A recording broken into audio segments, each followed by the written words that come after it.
Hi everyone. In this session, we will discuss in detail about class diagram. What is class diagram and what class diagram contains? So why class diagram? So all these details we will discuss in detail in this session.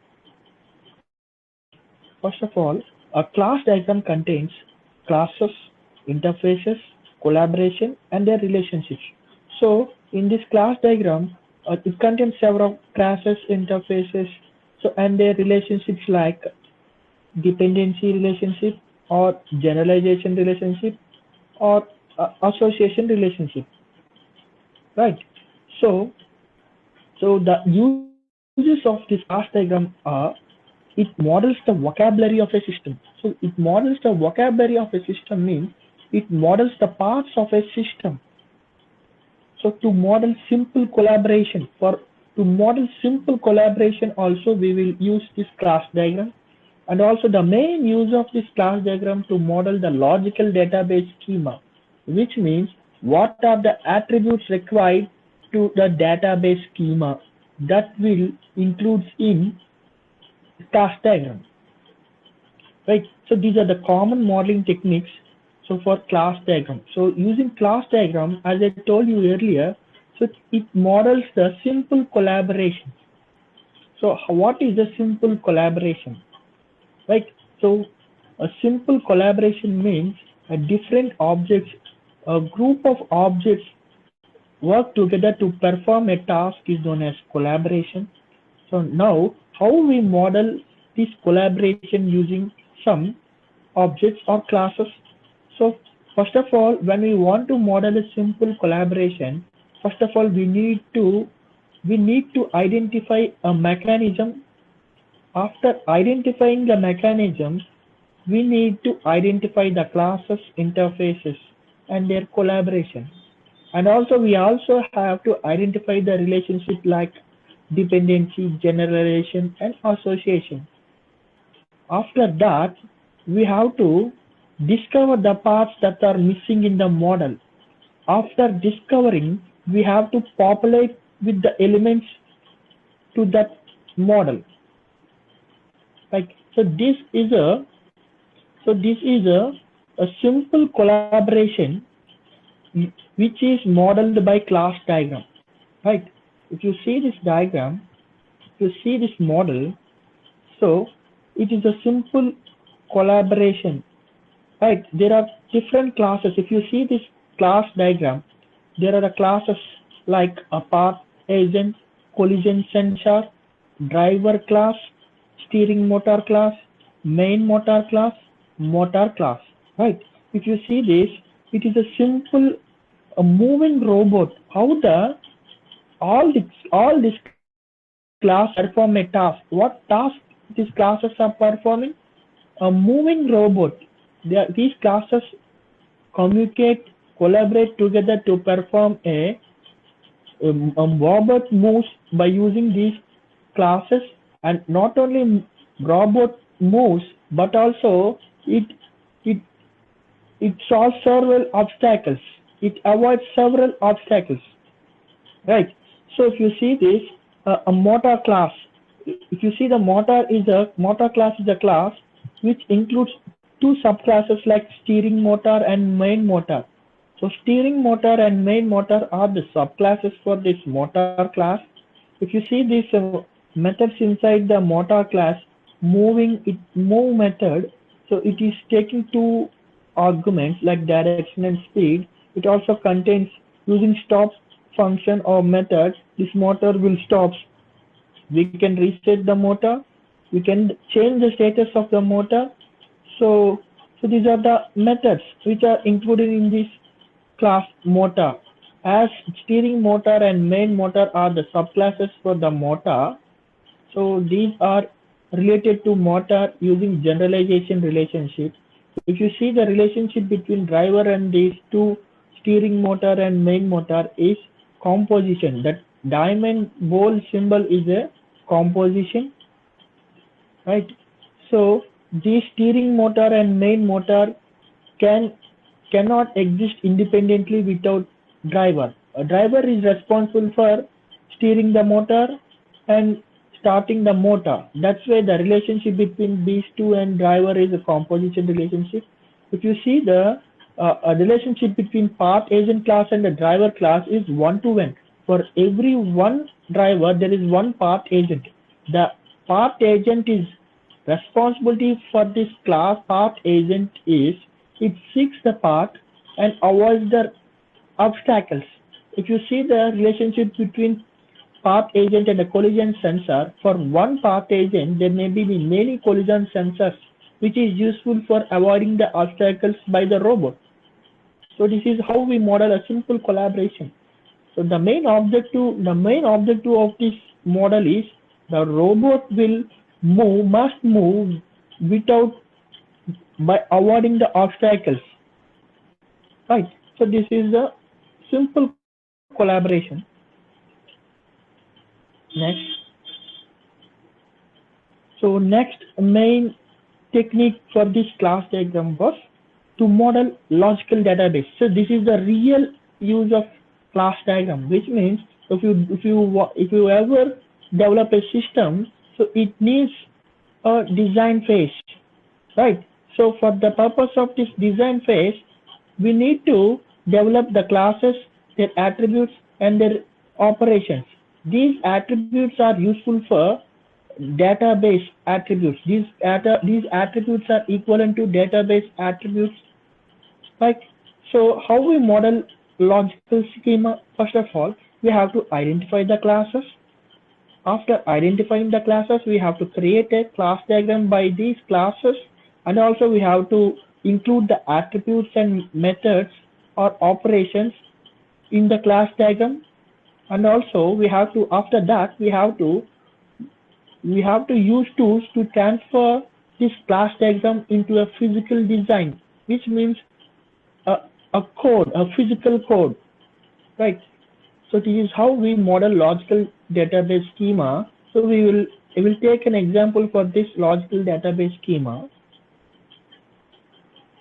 So this is an example for logical database schema. If you see this, there are classes. Since it is a class diagram, it contains several classes like school, department, instructor, course, student. If you see the relationship between school and the student, so it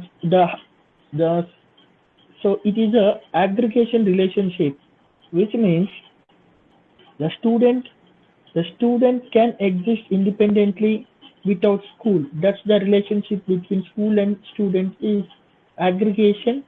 It's a plain diamond notation. If you see, for a student can, for many students, and one-to-many relationship between school and student. So if you see a student is a member of school, right? So if you see the arrow, that is an association arrow, and the member is the association name between student and school. So for many students, there may be one or many students are members of one-to-many schools. If you see the relationship between department and school, so it is also an aggregation. It must be a composition. It must be a composition, which means this department cannot exist without school. There is some error, some way the author or a designer so has used aggregation instead of composition. Generally, in a school system, school management system, without school there is no department, right? That's why you have to use bolded composition symbol. So the association name, if you see the association name between school and department, a school has department, right? So department is a part of school. So department cannot exist this saying can exist without school. So that's why the designer has used aggregation notation. If you see the relationship between department and the course, there is an association, plain association relationship.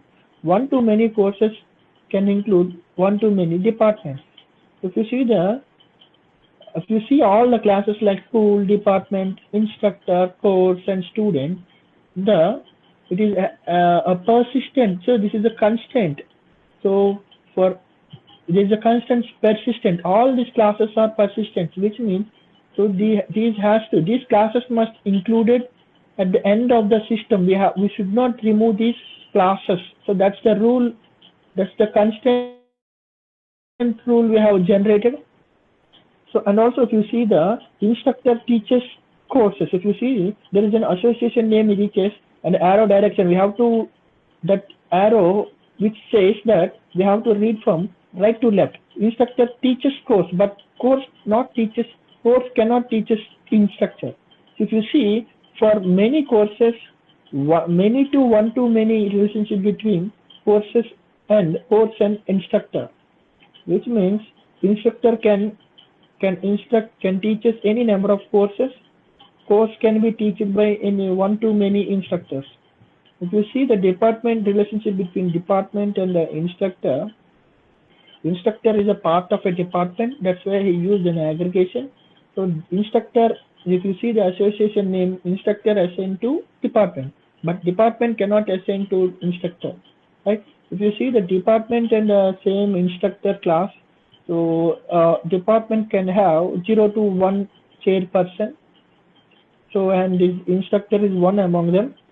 So this is the logical database, how we model the logical database schema using class diagram. So all these operations and the variables must be included in the main system while designing a system. Right. So next is the online retail system of a class diagram. You see the online retail system of a class diagram. So these are the 4 classes which is useful for online retail system. One is the retailer, customer, goods, and supplier, right? So what are the attributes? If you see the relationship between goods and supplier, supplier supplies goods. So we have to use the association direction from right to left. So if you see the relationship between goods and retailer, retailer sells goods, that is the association name. If you see the relationship between customer and goods, customer buy goods, so that is the association name. You see the relationship between customer and retailer, retailer manages customer, so you have to use the association name and association direction. This is the association name. So you see the relationship between retailer and supplier. Supplier order to retailer or retailer order to supplier. The relationship is here is the retailer order to supplier is correct. So why the retailer purchased the goods from supplier, right? So this is the relationship. So this is the online retail system. These are the classes. So don't think this is the exact. These are the basic online retail system. This is a basic model for online retail system. This is not a complete online retail system. For complete online system, we need more number of classes and attributes and operations. So the forward engineering, we have to know about the forward engineering.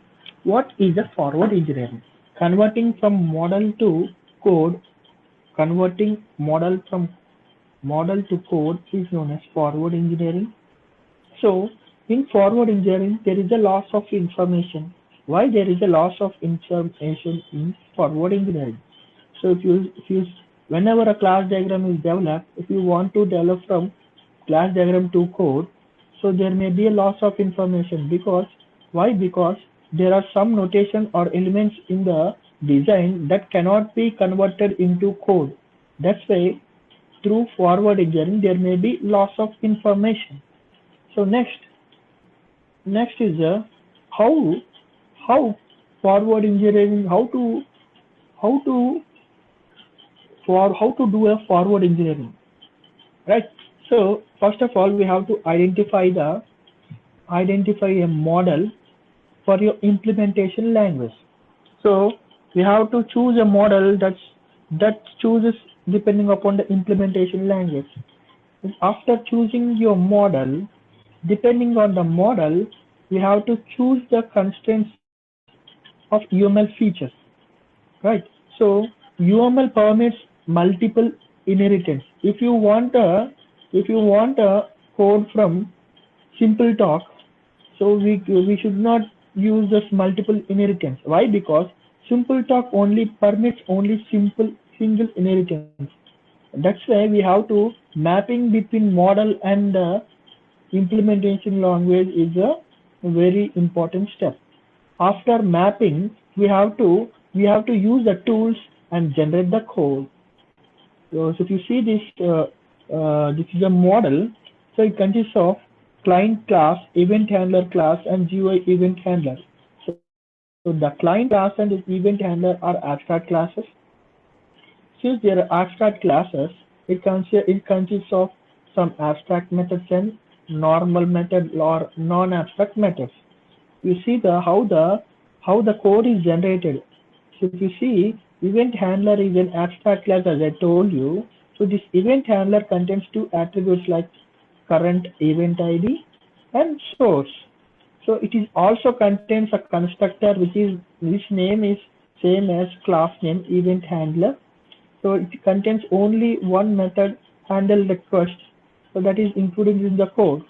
So that's it. So what is a reverse engineering? A reverse engineering is a process of transforming code into implementation model, right? So in reverse engineering, so we having a code which is incomplete. How can we develop into model? The reverse engineering is incomplete because when we are doing forward engineering, there is a loss of information. That's why in reverse engineering, so when we want to develop from reverse engineering to model, reverse engineering all reverse engineering is incomplete. In order to generate from reverse engineering to forward engineering, so we need to include some elements, some we have to push some data into the model, then we will get a real class diagram. That is reverse engineering. So in order to do a reverse engineering, first of all, your implementation language must be mapped to your model. After that, you have to using a tool. You have to generate new model. After generating a model, we have to manually have to add some information because in for reverse engineering is an incomplete. To make it complete to the model, we have to add some more information to the model. So that's it. This is the way to reverse engineering of a class diagram. Thank you everyone. The topic is